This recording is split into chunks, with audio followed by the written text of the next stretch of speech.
It's late night in the studio. I picked my poison, and now I'm ready to talk. Have it out a little bit. So if you only know us from YouTube, then you may not know that we actually do a podcast. That's where this all started several years ago. And I was joking with my co-host 99 about my obsession with Justin Baldoni and Blake Lively and the whole saga surrounding them, and it ends with us. So I took this opportunity to kind of shoehorn in my obsession with Donald Trump. He's all of our obsession now, of course, as he should be. But this is more of an opportunistic framing with a pop culture reference. It truly does end with him. All of it. Everything that we thought we knew about our precious democracy, the power of the executive, who we are as a people, and the 70-year neoliberal movement. UNFTR! So I know I focus a lot on neoliberalism, but it's been the guiding system of governance and economics in this country for most of our lives. I mean, it took root in the 1950s in response to Brown v. the Board of Education. And it took up the mantle of the John Birch Society and the Know-Nothings before that. And if you're not familiar with them, they too were white nationalist movements that were bold and provocative in their racism. Now, you might be more familiar with the organization that existed in between them, the Ku Klux Klan. That's why I'm so adamant about keeping neoliberalism in our sights and in our discussions. The Know-Nothings, the Klan, John Birch Society, and neoliberals exist along the same spectrum. Each one informed the next. Now, the Know-Nothings organized around anti-immigrant sentiments, specifically against the influx of German and Irish immigrants in the mid-19th century. While the movement and the party that it inspired didn't last, the spirit of it was revived shortly after its demise when the Klan sprung up during Reconstruction, for more obvious reasons, of course. As America entered the 20th century, the Klan was seen as too violent, too overtly racist and murderous to form the basis of a political party. I mean, a civil society could never tolerate such expressions, even if it reflected the ideology of the elites in society. After the upheaval of the Great Depression and the Second World War, the far-right Christian nationalist core of American industry once again sought to insert itself into political affairs. The John Birch Society was formed in 1958 in response to what it considered dangerous liberalism creeping into society, particularly gains made by Black Americans. These industrialists were closer to forming what we know today as neoliberalism, racism and xenophobia packaged in the soft language of economic liberalism, protectionism, and nationalism. The Birchers were offended by communism as they were liberalism. Communism because it encouraged collectivism, and liberalism because it was needlessly inclusive. Both perspectives were rooted in the notion that white American Christian men were superior and should control the levers of power. Sound familiar? In the maelstrom of this presidency, we're losing touch with our civic body. We talk broadly about the end of democracy under Trump, but how many of us actually probe this sentiment? National politics in this country is hardly democratic. We have democratic mechanisms, but the idea that we live under a functioning democracy is a stretch. It's also for another episode. But the mainstream media backlash to Trump has more to do with the end of civility and norms. Will our institutions hold? What does this mean for democracy? Is this just an overcorrection to the woke DEI movement of the left? Can we just have a do-over? Obama, save us! The answer to Trump is not more Obama. To suggest this is to ignore what delivered Trump in the first place. Trump is more than the inevitable expression of a dissatisfied electorate seeking to thumb its nose at the establishment. It's only being characterized as such because that's the lens through which we've been selling this narrative. The mainstream media, which includes corporate media and outlets like Pod Save America and even right-wing media, have succeeded in portraying American politics, economics, culture, and society as a binary. Zeros and ones, good guys and bad guys, nativists versus immigrants, black versus white, Democrats and Republicans. In reality, America has always been the story of imperialism, white nationalism, and Christian fundamentalism. We have no rich cultural history of kingdoms and conquests, no dynasties or epics. We're in our first experiment, and so far, it's going great. For one segment of the population, the ones who first arrived and proceeded to forcibly mold the entire system in their likeness and to their favor. Neoliberalism was always a fetish, a white supremacist fantasy of American exceptionalism built on the image of the rugged individual. To wit, the whole conceit of neoliberalism is that America was at its pinnacle in the late 19th century during the Second Industrial Revolution, exactly when the Know-Nothings and the Ku Klux Klan were having a cultural moment. However, by cloaking it in economic terms of the Second Industrial Revolution, they were able to wash off the stink of slavery and absolve themselves of America's original sin. This was the time of industrialists, where innovation flourished and capitalism was pure. America was isolationist, the government was subordinate to industry. Neoliberalism comfortably professionalized racist white nationalist ideology for the modern era. It looked like Ronald Reagan, sounded like Milton Friedman, but it acted like every movement that inspired it, and it produced the same results. Only now, we're seeing something else entirely. And even the neoliberals aren't exactly sure what comes next. And they may have indeed outsmarted themselves. There's a moment that I don't think we should let pass. Thank you.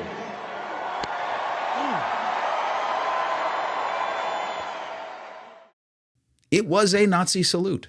More than that, it was a test to see how afraid we really are.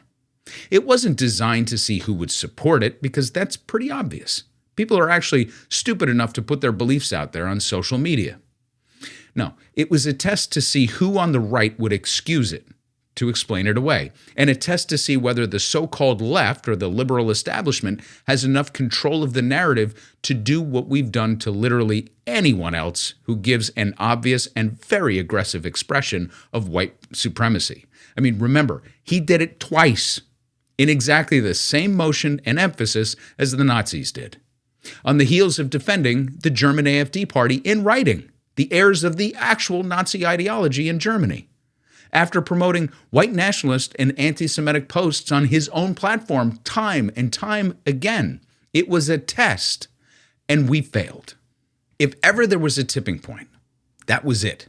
And we've already moved past it, swept up by Trump's distraction machine. I want you to think about this man and the position that he occupies in the culture. I'm talking about Elon Musk. His network of satellites connects the world, and it's growing exponentially. He even had a commercial on the Super Bowl. In fact, it's growing to such an extent that our own military and those of other nations have expressed concern that they're overly reliant upon it. He owns the most important social media public square in the country, the biggest electric car manufacturer in America that sells an inferior product to its Chinese counterpart at double the price because of specific tariffs that protect him. His Boring Company is digging a completely unsupervised and unregulated tunnel in Las Vegas right now. Rather than a mass transit system that actually works for the public, Musk's company has completed 5 miles of a proposed 68-mile loop in Las Vegas to alleviate traffic congestion on the Strip. But here's the catch. The loop is for Teslas. You see how this works? Every bit of his success relies on technology and ideas developed by others. That's true of PayPal, Tesla, SpaceX, Twitter X, and Starlink.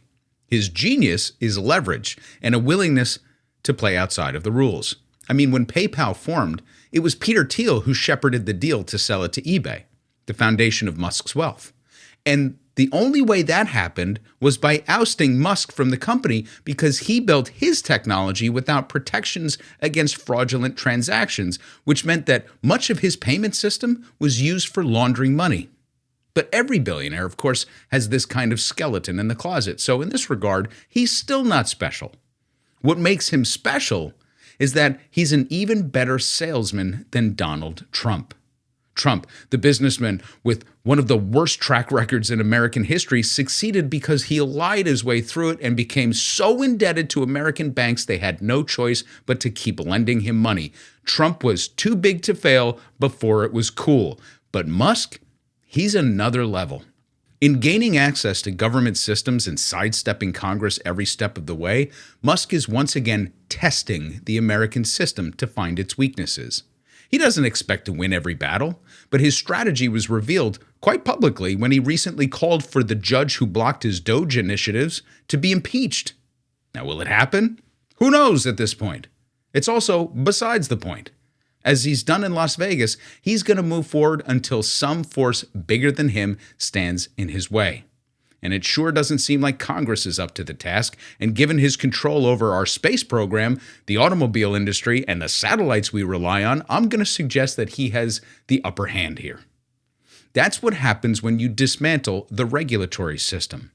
Now, Republicans and even Donald Trump himself is about to find out what this means the hard way. Here's what I mean. I'm going to save you the suspense in what comes next. He'll do just enough to bring about a collapse somewhere. You see, the whole world and the capitalist system that runs it is held together by a complex network of threads. Sometimes, when one too many threads is pulled, the whole thing comes crashing down. So if the goal of Project 2025, the actual resurgence of the John Birch Society in its stated goals and methodology, is to dismantle the administrative state and return white Christian nationalism to its rightful place atop the ideological mountain, then a lot has to come crashing down to make this happen. And in case you haven't noticed, we're not alone in the world. And this isn't just about us anymore. Take, for example, the recent news that no one paid attention to in Brazil. As the new president of the BRICS Alliance, an international trade alliance between Brazil, Russia, India, and China, Brazil recently welcomed Indonesia to the fold. Indonesia is the 16th largest economy in the world and one of the fastest growing ones. And it all happened right under our noses, and the American political and foreign policy and media establishment barely blinked. Why does this matter? Because we're losing allies, and the world is losing faith in us. The major economies of the world are operating under a fool me once adage. 2016 fooled them once, and shame on us for letting it happen. In 2024, it's shame on them if they stick around, and it looks like they're not going to. The world is designing plans that don't include us, so our allies are more crucial than ever. You know, allies like Canada and Mexico, trade partners like China and the EU. Trump is nuking these relationships with the carelessness of a toddler, and the world isn't going to stand for it. Now, as a leftist, there are plenty of reasons why I'm thrilled we're having a conversation about U.S. aid, meddling in foreign nations where our economic interventions are concerned. But that's not why the agency's under fire. The pieces that offend the likes of Elon Musk are those that provide humanitarian aid and relief. So we're willing to sacrifice $40 billion of aid to impoverished nations and imperil efforts to contain the spread of deadly diseases as one example. But we're going to overlook the fact that the Pentagon has failed 7 consecutive audits, and now the DoD cannot account for $4 trillion. Yeah, $4 trillion of assets on its books. That's how you know that this isn't about government efficiency, as if you needed the clarification. No, this is about tearing it all down. Ironically, leftists who don't support the Democratic Party have been pilloried for being accelerationists, because we intuitively understand that holding the middle ground of the neoliberal era was destined to deliver us to this moment anyway. So now it's the Republicans who have to deal with the fallout of accelerationism at the hands of a runaway billionaire who has outsmarted Trump and made him his lackey. Take the issue of immigration and deportation. They won't succeed in deporting millions of people from the country. I mean, they're already failing at it, thank God. But if you deport tens of thousands of people and make a horrific show of it, it has the same effect. And there are other tributaries of this. There are reports all over the country, for example, of prescriptions left behind at pharmacies, immigrants who are too scared to pick them up. Border crossings have dropped precipitously since Trump won the election, which the right will celebrate until we don't have enough fruit in the stores. Healthcare aides to watch grandma, and fast food workers at the drive-thru. This is just inevitable. And yet we gleefully fund projects to build more servers to promote the AI revolution, which in and of itself is designed to displace workers. That's you. Because who stands to benefit the most from this? I don't know. Let's look at the headlines recently. None other than Elon Musk has entered a bid to buy OpenAI on the heels of Republicans introducing legislation in the House to criminalize the use of DeepSeek, the Chinese competitor to OpenAI that is purportedly better, faster, and orders of magnitude more efficient and cheaper to build. How many threads can be pulled before it all comes apart? Will it be another pandemic? An animal flu that ravages the nation as RFK and Musk dismantle food production guidelines and protections. Maybe we should all reread Upton Sinclair to know what happens next. Will it be mass layoffs in the government sector that increase the unemployment rate and spooks the Fed and the markets? Maybe the planned dismantling of the Consumer Financial Protection Bureau will lead to price gouging across the board, sending inflation through the roof, followed by the inevitable market crash, home losses, and bankruptcies. Maybe another major world economy that we've pissed off joins the BRICS alliance, and an entirely new global trade agreement is crafted to supersede the ones that we've implemented since World War II. Maybe more global transactions are settled in another currency, and suddenly the dollar slips a little bit in value, which drives up commodity prices because that's how the economy works.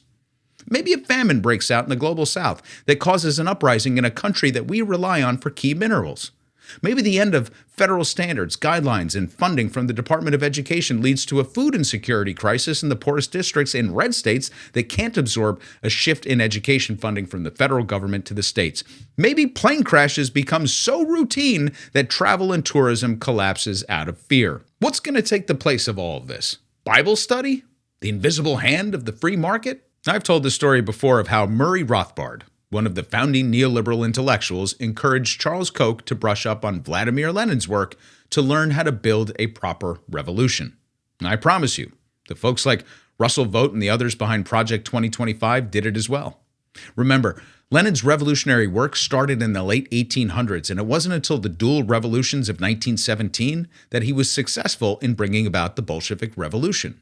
But even Lenin, as prepared as he was to seize the moment, couldn't build an apparatus quickly enough and strong enough to overcome the entrenched system, the ravages of the First Great War, and a struggling economy. Now, many have interpreted the rise of Stalinism as an inevitability, a natural outgrowth of Marxist ideology, but this was hardly the case. Fear, irrationality, nationalism, economic depression, and a collapse of support among revolutionary groups outside of Russia killed Leninism in the crib. Lenin knew that the revolution was tenuous and it would fail if it didn't sweep other nations as well. So the Russian economy and society needed to be buttressed by neighboring economies because of the fragile state it was left in after the war, but it never happened. And so the centralized, consolidated power structure was taken over by the despotic Stalin, who sold the false idea of socialism in one country, rather than a global movement. You know, Russia first, wink, wink. But no nation can go it alone. So one by one, the threads were pulled until the cloak of Leninism came apart at the seams. And so now we have another modern group schooled in the theories of Leninist revolutionary tactics, but for wholly different intentions. But the lesson remains the same. Pull too many threads, take away certainty and stability, try to go it alone, and even the strongest revolution is due to fail. So the real question is, what will take its place? What is to be done? I myself am not an accelerationist. I actually don't want this all to fail. I much prefer the Schumpeter or Piketty notion that capitalism creates mass worker dislocation, causing it to eventually give way to socialism. And I know that's Pollyanna-ish, and maybe there's a timeline in which that happens. But that salute, to me, that was the moment. That was it. Now, I know it's one of a million insults that we've endured under Trump, and even more than Trump. I mean, for so many people, America has been one long tragic insult.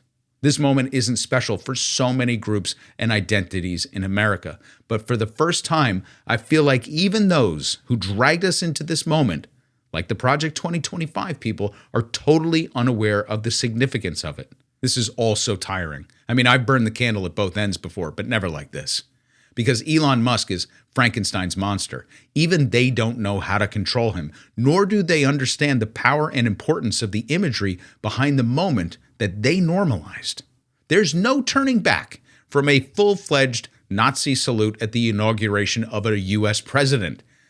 That's why I went back to the drawing board to try and start building a curriculum that can be easily adopted and spread throughout a small network of people at first, and then hopefully more, those who are as frightened of this moment and feel powerless to stop it.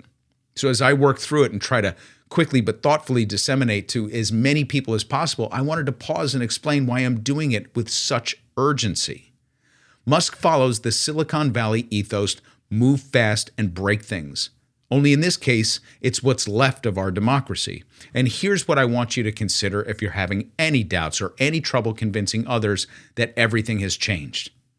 Elon Musk became the world's richest man in 2021. when Joe Biden was president of the United States. That's a one of one, a singular achievement. On his way, under that current system, under a Democratic administration, to becoming the world's first trillionaire. And it wasn't enough. If accumulating the greatest fortune in history isn't the end game, what is? To dismantle regulations that stand in the way of wealth accumulation? Can't be that. To protect our food supply? Prevent pandemics? I mean, no, obviously no. There's an insatiable sickness in him, like Daniel Plainview in There Will Be Blood. I have a competition in me. I want no one else to succeed. We don't all have to know this history or understand what the Project 2025 folks want. We don't have to understand neoliberalism, the know-nothings, John Birch Society, or any of it. If we just recognize the basic fact that this has gotten past the Democrats, of course, but it's also gotten past the Republicans, that we're in the process of opening Pandora's box, then we can hopefully wake more people up to the idea of what's next, so they know the only thing more powerful than the designs of a despot and the whims of a madman is the will of the people. If the system didn't sound the alarm at the sight of a Nazi salute at the inauguration, then we'll have to do it ourselves. It's up to us to Paul Revere this shit. I mean, first step, for the love of God, is get off Twitter or X. Leave it now, en masse. That's free advice. I don't care how big your following is or how much time you spent there. Fuck it. Leave. Start building out your hives and commit to meeting people in coffee shops or online. However you can build a solidarity network to share some of this knowledge and build the language of dissent. Because there's no one coming to rescue us. And if we go down, it all goes down. And you will not like what rises up in its place. So with that, I bid you a good night. And here endeth the lesson. Hey, remember to like the video and subscribe to the channel. And don't forget to go to UNFTR.com to sign up for our free weekly newsletter. I'll see you in the next video.